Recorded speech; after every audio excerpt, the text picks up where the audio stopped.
ഇന്നത്തെ തിരുവചനം 8-ാം സങ്കീർത്തനം. ഞങ്ങളുടെ കർത്താവായ യഹോവേ, നിൻ്റെ നാമം ഭൂമിയിലൊക്കെയും എത്ര ശ്രേഷ്ഠമായിരിക്കുന്നു. നീ ആകാശത്തിൽ നിൻ്റെ തേജസ് വച്ചിരിക്കുന്നു. നിൻ്റെ വൈരികൾ നിമിത്തം ശത്രുവിനെയും പകയനെയും മിണ്ടാതാക്കുവാൻ തന്നെ. നീ ശിശുക്കളുടെയും മുല കുടിക്കുന്നവരുടെയും വായിൽ നിന്ന് ബലം നിയമിച്ചിരിക്കുന്നു.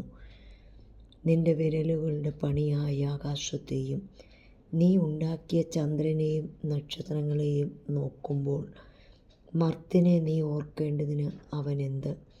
മനുഷ്യപുത്രനെ സന്ദർശിക്കേണ്ടതിന് അവനെന്തുമാത്രം?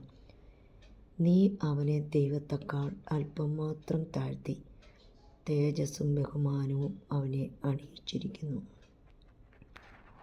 നിൻ്റെ കൈകളുടെ പ്രവൃത്തികൾക്ക് നീ അവനെ അധിപതിയാക്കി സകലത്തെയും അവൻ്റെ കാൽ കീഴാക്കിയിരിക്കുന്നു.